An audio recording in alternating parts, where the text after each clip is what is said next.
दार्शनिक उपलब्धियों को वरीयता दी है। यही कारण है कि हर संक्रमण के दौर में लोगों ने बिहार की तरफ रुख किया है।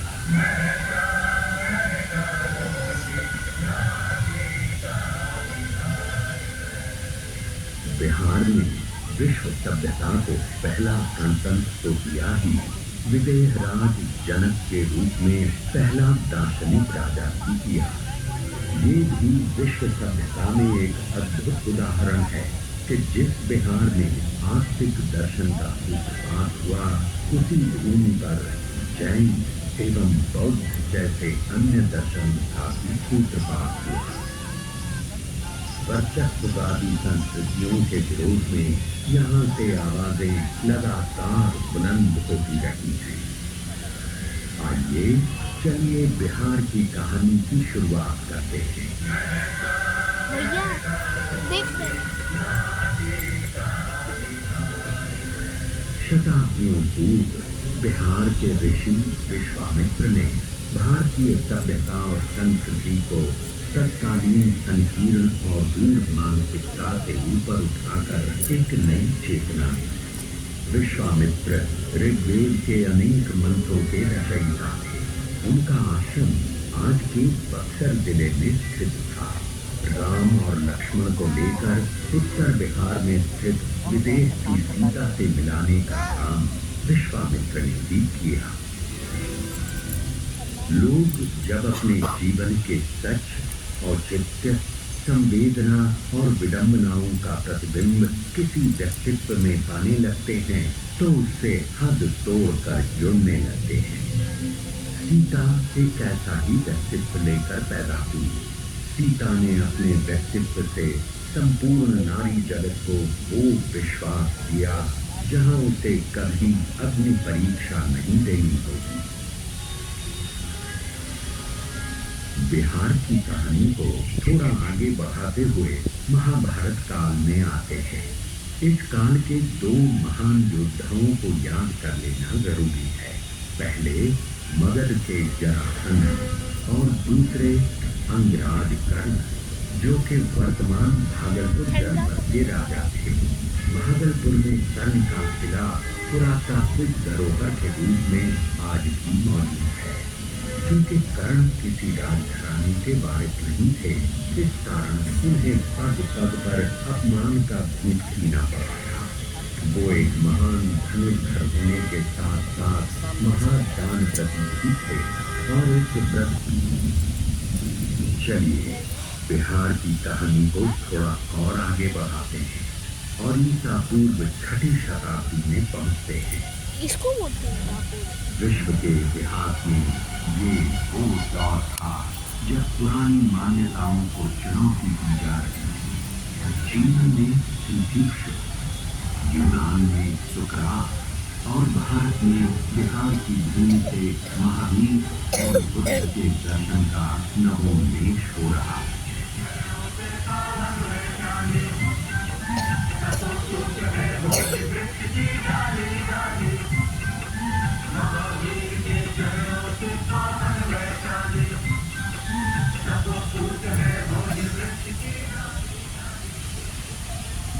भगवान महावीर राजघराने में जन्म लेने के बावजूद बचपन से ही सांसारिक जीवन से विरक्त रहना चाहते थे।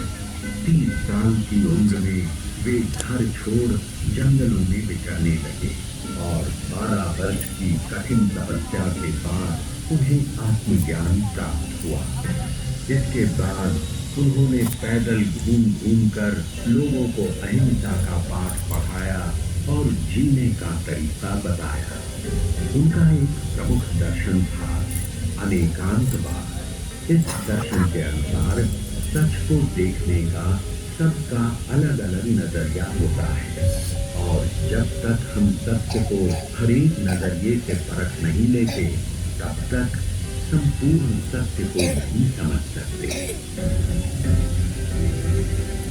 जब महावीर स्वामी केवल ज्ञान की शिक्षा दे रहे थे, लगभग उसी समय एक और महापुरुष सिद्धार्थ गौतम मगध के जंगलों में ज्ञान प्राप्ति के लिए घोर तपस्या में लीन थे।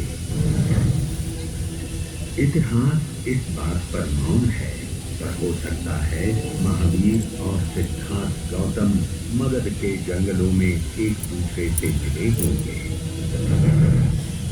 आज से ठीक 2600 साल पहले वो भी क्या दृश्य था जब सिद्धार्थ गौतम ने गया से 15 किलोमीटर की दूरी पर निरंजना नदी के तट पर पीपल के वृक्ष के नीचे अंतिम ध्यान किया था।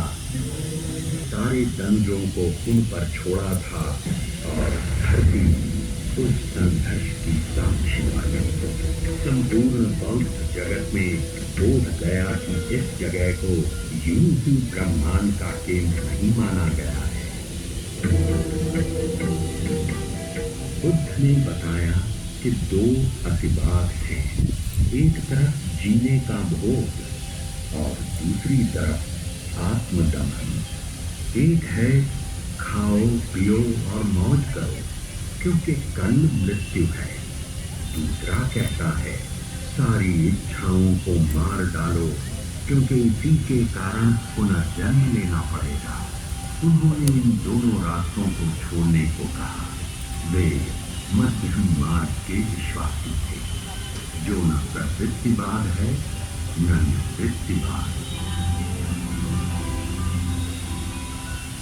अब हम बात करते हैं मगध के राजा बिंबिसार। ईसा पूर्व 6वीं शताब्दी में देश छोटे छोटे जनपदों में बटा हुआ था, पर बिंबिसार के नेतृत्व में पहली बार मगध एक साम्राज्य के रूप में विकसित हुआ। जैन और बौद्ध दोनों राजा बिंबिसार को अपने करीब मानते थे। इन्हीं दिनों गंगा के उस पार वैशाली में लिच्छवियों का गणराज्य स्थापित था। वहां की आम्रपाली अपनी सुंदरता, नृत्य कला, गायन वादन के लिए विश्व प्रसिद्ध थी। भरपूर वैभव के बावजूद उसने बुद्ध की शिष्या बनना स्वीकार किया और अपनी संपत्ति संत को दान में दे दी।